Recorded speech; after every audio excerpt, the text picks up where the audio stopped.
welcome to the YouTube channel. Hi there, this is Richard and welcome to the YouTube channel, and thanks for watching another video. There's a little bit of a scenic update that I've been doing on the layout so far. So for February I just wanted to bring you up to speed with what I've done on the layout, little few bits and pieces, and I hope you enjoyed the video. Talk to you in a bit.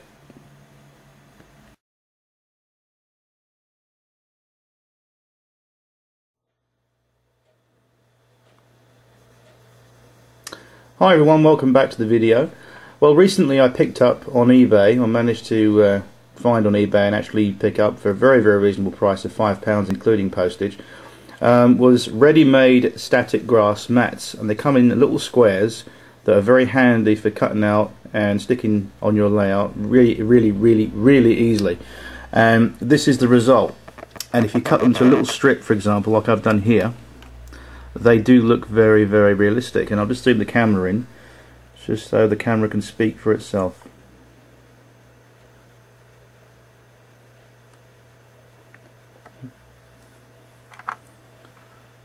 Now these are very easy to do, and like I said, if you pick up one of these grass mats on eBay, they come in two lengths. They come in tall grass or short grass, and the beauty of these mats are they're ready made, and you can cut them and trim them as much as you want to suit your layout or diorama, which I've done here.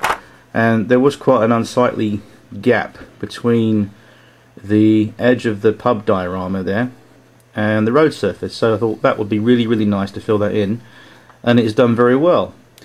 So I'll just show you a few more things that I've been doing on the layout recently. Let's bring the camera out. Okay, so with our static grass mat, we had enough left over to plonk a little bit over there behind the pub garden, a little bit there, a little clump of grass there, and also a little bit there, and we also put quite a nice little lump of it just up from the level crossing there. And what I did with the static grass, as you can see, I blended this in with some woodland scenic fine blended turf and mixed the two together once they're on the baseboard, and I think it looks quite good. I'm quite pleased with it, and I'll zoom out and show you some little bits I've done as well. And there's a little bit there by the end of the buffer stops there, and there's also some over here in the goods yard.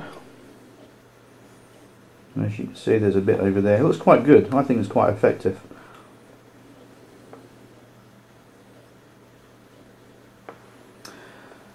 Okay, one of the things that you'll notice then from the camera shot is I've got these brand new yard lamps, and these are really nice. I'll just show you these. These little yard lamps here, these are 12-volt lamps, and they come in packs of 4. And they're available on eBay, and they're £9.99. I think there may be a £1 or 2 postage, but you get 4 in a pack for about £10 basically, and they are 12 volts. And the way I wired mine up, I wired them together in groups of 4 or 5, and then connect them up to a switch, and they work extremely well. And I'll demonstrate them in a minute. So we've got a couple there. So we've got a lamp over here, one there, and oops, one there, and one there, and then also over here we've got some more lamps here in the top yard. We've got one there somewhere. Where was the other one I placed? Somewhere. Oh, there it is. One there, and then some more over there. And then over the back of the layout there's one, and then another one hiding over there. And I sneakily put one in between the coal tower and the ash plant there, over there. And they do look quite good. So what I'll do now, I'll just put the power on and I'll show you what I've done. Instantly. Okay, before we switch these lights on and show you how they work on the layout, it's important to remember that these lamps are quite precious in terms of their bulbs.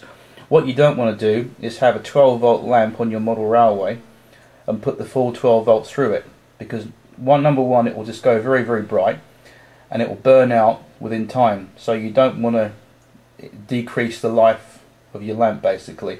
And the easiest way to do this, I've found, is what I've done. I've wired up my lamps together in groups of 4 or 5 at a time, and then also powered my lamps through a train controller at 12 volts. That way you can select how bright or dim you want the lights to be, and at the same time you are increasing the length of that bulb's life, which is really important, because you put a lot of time and money and effort into putting these lights in a model railway. You don't want them to burn out in a couple of weeks. So what you want to do is have them realistically glowing at a nice brightness, and at the same time will give you a lot more life out of your bulbs. So what I've done, basically, I've wired them up to a switch panel that I made myself, and I will show you that now.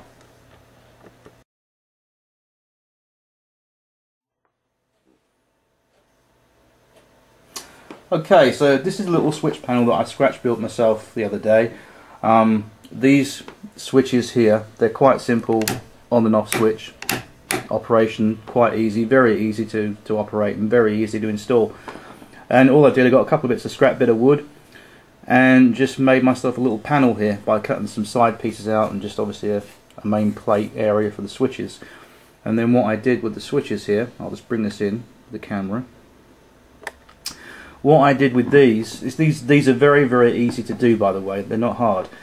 All I did was I took a pencil and I stenciled the outline of the base of the switch itself, and then I took a very, very fine small drill bit and just went along the outline of the pencil line all the way around the switch, drilling little holes at intervals. And what I did with the holes, I then took a very small file and just cut along the holes and then filed them round, so I was left with a little rectangle shape for the switch. You stick the switch through the hole that you've just basically drilled out and cut out, and then I put a little bit of resin around the edge of the switch all the way around, and that will secure the switch in place, and it has done. So once that was dry overnight, these switches are now very solidly stuck in a piece of wood. And then coming over here, I'll just bring the camera around here a little bit. There we go. I've got some terminal blocks that I put in at different intervals there, and these are wired up to every single switch separately.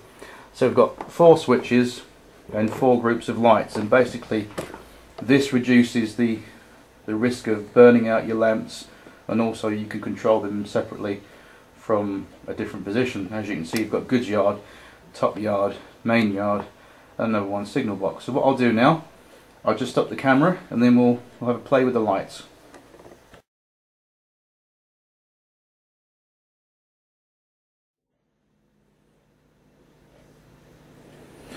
Right, hi, welcome back. Okay, let's get down and put these lights on. So the first one we're going to do is the goods yard, that one there, and there we go.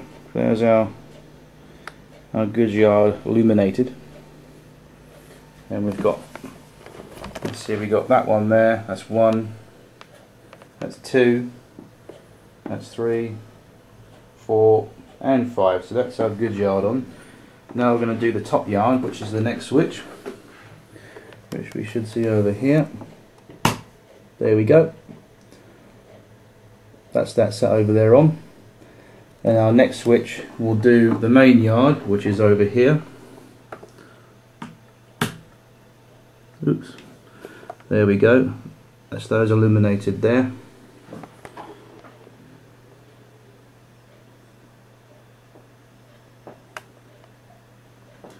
And like I said, they're not bright, but they're just about right for the scale size we want. I'm quite happy with them. There's the other one there. There it is.